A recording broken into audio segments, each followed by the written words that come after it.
नमस्कार दोस्तों। इतिहास हमें बताता है कि कोल्ड वॉर का दौर एक ऐसा समय था जब दुनिया दो हिस्सों में बंटी हुई थी। एक तरफ यूएसए और दूसरी तरफ सोवियत यूनियन। हम अक्सर nuclear arms race, space race और जासूसों की बातें करते हैं, लेकिन जमीन की गहराई में एक ऐसी सीक्रेट वॉर चल रही थी जिसने अमेरिकन इंटेलिजेंस एजेंसीज, खास तौर पर पेंटागन और CIA की रातों की नींद उड़ा दी थी। जब अमेरिका आसमान में सैटेलाइट्स और स्टार वॉर्स टेक्नोलॉजी पर फोकस कर रहा था, तब रूस चुपचाप जमीन के नीचे एक पैरेलल वर्ल्ड, समानांतर दुनिया बना रहा था। ये सिर्फ साधारण बंकर्स नहीं थे, बल्कि एक विशाल इंटरकनेक्टेड अंडरग्राउंड नेटवर्क था जो किसी भी न्यूक्लियर अपोकलिप्स को झेल सकता था। 1990 के दशक में जब कुछ क्लासिफाइड इंफॉर्मेशन लीक होकर बाहर आई, तब अमेरिका को रियलाइज हुआ कि मॉस्को के नीचे सिर्फ सीवेज पाइप्स और पब्लिक मेट्रो नहीं, बल्कि एक शैडो सिटी मौजूद है। इस खुलासे ने वेस्टर्न पावर्स को शॉक कर दिया, क्योंकि इसका सीधा मतलब यह था कि अगर न्यूक्लियर वॉर हुआ तो रूस की टॉप लीडरशिप के बचने के चांसेस अमेरिका से कहीं ज्यादा थे। आज के इस वीडियो में हम रूस के उन्हीं हिडन टनल्स, माउंट यामनताउ और पुतिन के नए बंकर के राज को जानेंगे। सबसे पहले बात करते हैं उस लेजेंड की जो अब एक ओपन सीक्रेट बन चुका है, द मेट्रो 2। मॉस्को का पब्लिक मेट्रो सिस्टम दुनिया भर में अपनी खूबसूरती के लिए जाना जाता है, लेकिन इंटेलिजेंस रिपोर्ट्स के मुताबिक इसके नीचे एक और सीक्रेट सबवे सिस्टम मौजूद है, जिसे KGB ने कोड नेम दिया था D6। यह नेटवर्क जोसेफ स्टालिन के समय पर शुरू हुआ था और इसका प्राइमरी गोल था क्रेमलिन, रूसी सरकार का मुख्यालय को रूस के important command centres, FSB headquarters और विनुकोवो 2 एयरपोर्ट से जोड़ना। ये सुरंगें पब्लिक मेट्रो से कह है इन ज्यादा गहरी हैं और इन्हें न्यूक्लियर ब्लास्ट्स की शॉकवेव्स को झेलने के लिए डिजाइन किया गया है। अमेरिकन डिफेंस डिपार्टमेंट की एक पुरानी report military forces in transition में यह दावा किया गया था कि यह सिस्टम स्पेशली डिजाइन ट्रेन्स का इस्तेमाल करता है और इसके जरिए रशियन लीडरशिप मिनटों में शहर से बाहर निकल सकती है, वो भी बिना किसी को दिखाई दिए।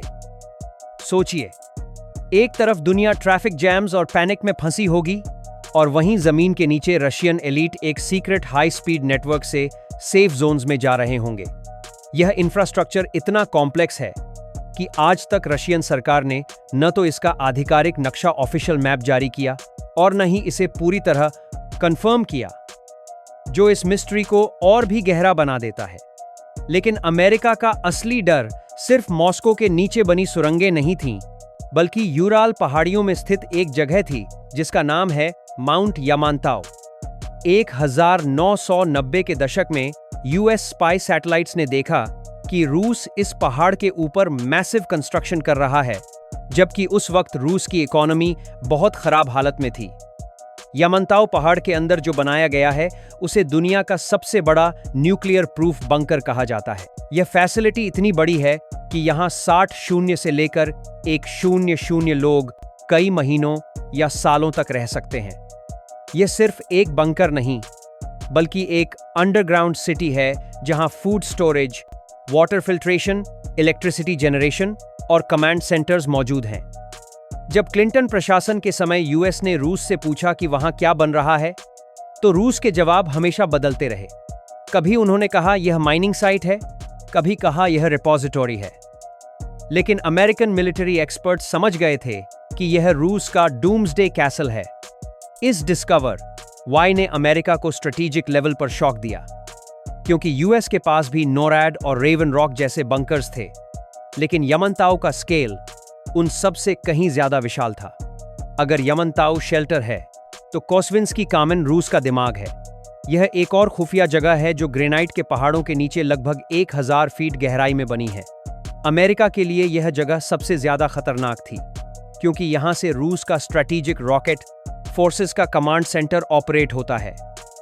कोल्ड वॉर के दौरान अमेरिका ने बंकर बस्टर बम बनाए थे जो जमीन को भेद सकते थे, लेकिन कोस्विंस्की का सॉलिड ग्रेनाइट इतना सख्त है कि उसे भेदना नामुमकिन माना जाता है।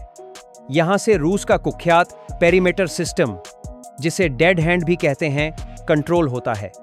इसका मतलब यह है कि अगर पूरा रूस तबाह भी हो जाए, तब भी इस पहाड़ के अंदर से ऑटोमेटिक तरीके से न्यूक्लियर मिसाइल्स लॉन्च की जा सकती हैं। यह एक रिटेलिएटरी स्ट्राइक की क्षमता थी, जिसने पेंटागन की पूरी रणनीति को फेल कर दिया था।